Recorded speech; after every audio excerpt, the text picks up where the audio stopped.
Hello everyone, this is Tanya. I am here with you today to show you how we color Felix the cat.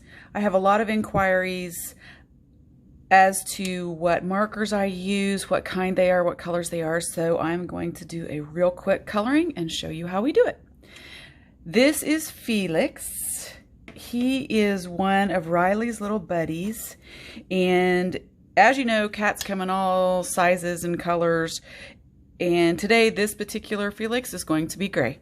I always use Copic markers, and this I'm going to use C3. Little tip for you, I don't know if you ever knew this or not, it rocked my world when I found out. If you see this little line around the Copic markers, that means it's always the brush end. Who knew? So here is a little ditty on how I do it when you use alcohol markers like Copics. Always make sure that you use a dye-based ink. We like Catherine Pooler Black Midnight ink, which is what we always use. You can get that on our website. Or I also use a lot of Memento. So here we are just going to go nice and slow, color in his little arms and his little paws, like that. I like to color, but I'm not a real avid colorer, as some of you may know. So I tend to go pretty quick. I also tend to use my original marker as my shading marker as well.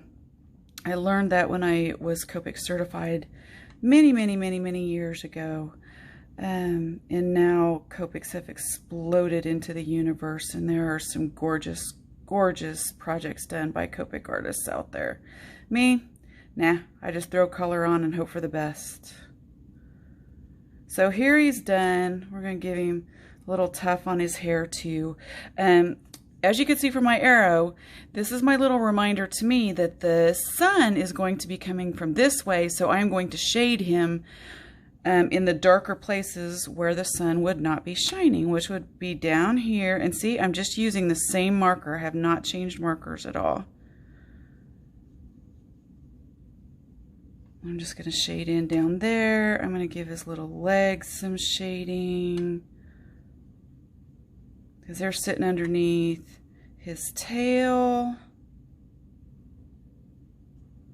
A little shading.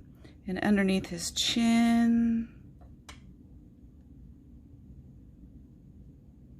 a little bit of shading, and down behind his ears.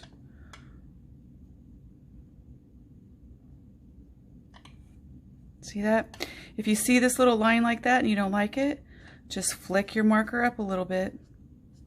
Come back in.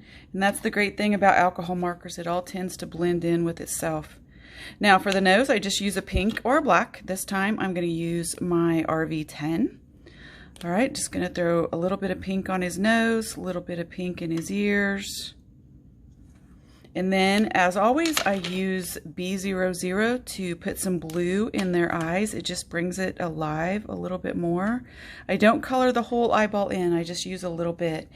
Now, if you would like to do even more shading on this cat, which you don't have to, but if you want to, you can, and just go to the next shade darker. Just like that. And then I come back with my original color and just shade it up, and that's how easy it is. I hope you enjoy this video. If you see it on YouTube, please do a thumbs up and like our channel, and you can get this at RileyandCompanyOnline.com.